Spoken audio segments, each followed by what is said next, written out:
Bien, mira, te decía antes de irnos al corte, Javier, que el problema de Guanajuato es cuánto estás recibiendo por inversión extranjera directa frente a cuánto estás recibiendo, por ejemplo, por remesas familiares.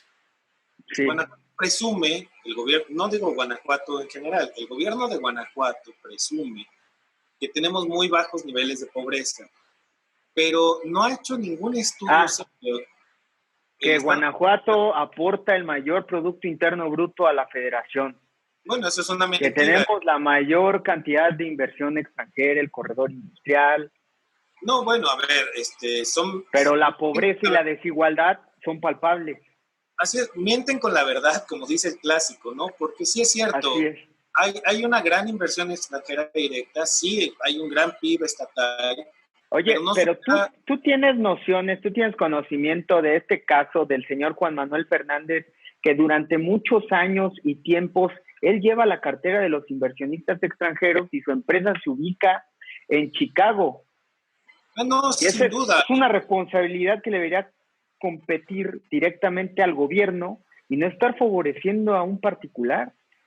Bueno, eso, Javier, más aparte, el tema de, mira, habría que hacer una investigación seria, tanto periodística como académica. Yo, la verdad, estoy hablando solamente con base en datos parciales, pero sí.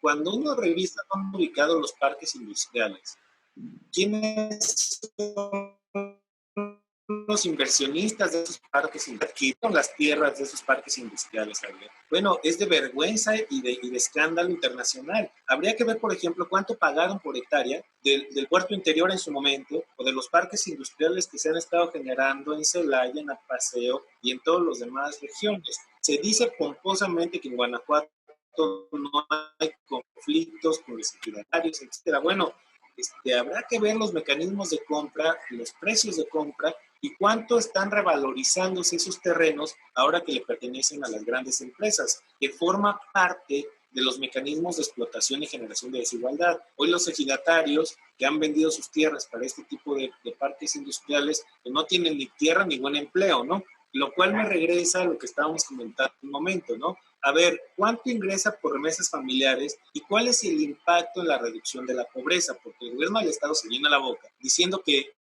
en Guanajuato hay poca pobreza debido a los mismos programas sociales que tienen. Cuando tú ves la composición, dimensión presupuestal, distribución y dispersión territorial de estos programas, no alcanzan para explicar el impacto en la reducción de la pobreza que es real de acuerdo con los datos del Coneval, pero que tampoco están para impresionar a nadie, ¿eh? Guanajuato anda en la media nacional en términos de porcentaje de pobreza, pero cuando vemos el impacto en la cantidad de remesas, el año pasado, por ejemplo, en términos de promedio, ingresaron a Guanajuato alrededor de $300 millones mensuales por remesas familiares. Estamos hablando de prácticamente 6.500 millones de pesos mensuales, Javier, que ingresan gracias al esfuerzo de las familias que se fracturaron en algún momento, que se vieron obligadas a separarse, que sí es cierto, hay un gran capital social de familias guanajuatenses en el exterior, pero que finalmente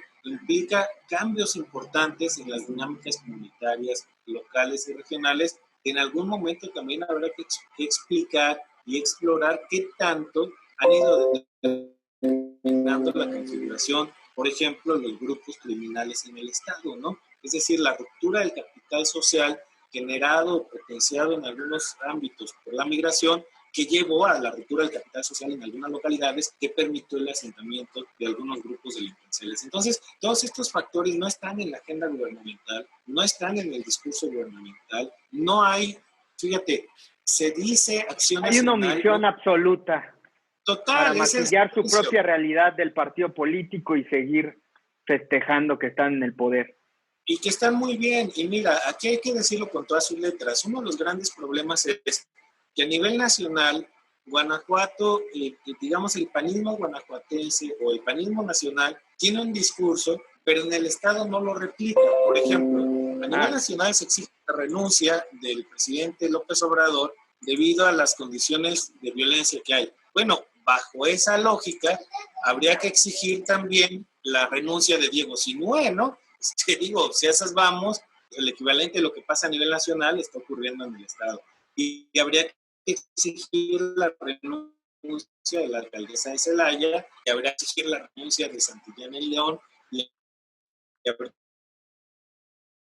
que exigir el doble discurso de te digo algo cuando me conviene y te digo otra cosa pues cuando ya quiero justificaciones o mis inacciones y omisiones, ¿no? Entonces lo que vamos viendo aquí es un incremento terrible en las condiciones de violencia, un incremento terrible en las condiciones de violencia comunitaria y social al interior de los hogares. Tenemos una crisis económica que se junta con esta violencia terrible generada por el crimen organizado. Oye, y de esta crisis, tú tienes proyectado, ustedes han hecho algún análisis, proyectan cuál es el porcentaje de pobres que se va a registrar producto de esta pandemia COVID-19? Sí, mira, ya hay varios estudios, incluso oficiales, Javier, al respecto. El Fondo Monetario Internacional proyectaba una decena de millones. Bueno, sí, aunque habría que, mira, yo le haría más caso en este momento, solo en este momento, al dato que nos dio el Coneval la semana pasada, que hay que tomarlo con cautela.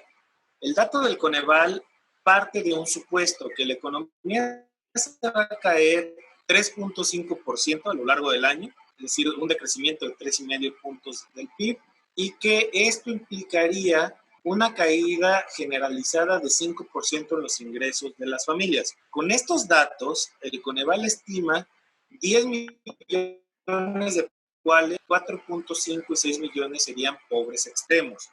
Ahora bien, el supuesto, insisto, es una caída de 3,5% de la economía, pero ya la CEPAL, el Banco Mundial mismo, otros organismos internacionales, las propias calificadoras privadas, están en un promedio de 6%. Esto implicaría una caída generalizada del ingreso de alrededor del 7.5% y no del 5%. Si esto es así, entonces la cantidad de pobres podría elevarse hasta en 13 millones a nivel nacional, y de estos alrededor de 7.5 millones serían pobres extremos. O sea, sí tenemos un escenario muy complicado de una tormenta perfecta, digamos. Se han juntado los elementos. Y aquí al punto que yo quería ir, Javier, a nivel nacional, Acción Nacional se llena la boca diciendo que es el gran defensor del federalismo. Pero cuando uno va a casos como el Guanajuato, lo que te encuentras es una tremenda actitud autoritaria del gobierno del estado respecto de los municipios. Si no estás conmigo, estás contra mí, la misma lógica que acusan que hay a nivel federal. Sí. Le dan recursos solo a los municipios amigos, sean o no de su partido. Y es una práctica ya de... No, de estos décadas, gobiernos. ¿No? Sí. Así es. Y lo que vamos así los truenan, los castigan, cerrándole el acceso a los recursos, se dan de golpes en la frente los alcaldes que son de otro partido y otra vez así recuperan los bastiones. Exactamente, y lo que vamos viendo es una fractura enorme de las capacidades de gobierno en los municipios. No hay en este momento a nivel municipal un municipio que se pueda decir que es ejemplar en su acción o en el conjunto de medidas que están tomando frente al COVID-19. Todos los municipios dependen. Se dedicaron a limpiar el jardín principal. Y en el mejor de los casos, y ponerles estas cintitas amarillas, sí. ¿no? Para que y no toda la gente replegada en los portales sin sana distancia. Exactamente. Cero control sobre el comercio ambulante, cero control sobre los que no se quieren echar encima al pueblo. Porque tienen que ver con capitales políticos, ¿no? Entonces, vas viendo cómo el federalismo se desgranó y cómo el federalismo hoy no tiene capacidades, o mejor dicho, se abandonó la visión municipalista del gobierno. Hoy los gobiernos municipales ejercen todo menos gobierno, se han convertido en administradores. Unos gerentes de partido, sí. Así es, y con la, digamos, el único mandato asumido de aplicar bien el ramo 33 en el mejor de los casos, administrar de alguna manera políticamente el predial, viendo qué tanto cobran y qué tanto no cobran, utilizando una moto y ya. Utilizando a los organismos operadores de agua potable como las cajas chicas de los municipios. Así es. Todo. La Jumapa. Exactamente, y entonces lo que vemos son gobiernos con ayuntamientos muy frágiles, donde no hay capacidad de oposición, donde no hay diálogo democrático y donde vemos perfiles que definitivamente hoy no tienen las capacidades para responder a una crisis de la magnitud que tenemos. Entonces, ves cómo el engranaje nacional no está funcionando porque no hay articulación municipios, Estado, federación, y esto nos lleva a una cadena de desencuentros e incapacidades en los cuales, pues, como siempre, la población y particularmente la más pobre paga los platos, ¿no? Sí, vamos a una breve pausa, Saúl Arellano, y regresamos para continuar en directo conversando contigo en el espacio de Opinión y Libertad. Regresamos.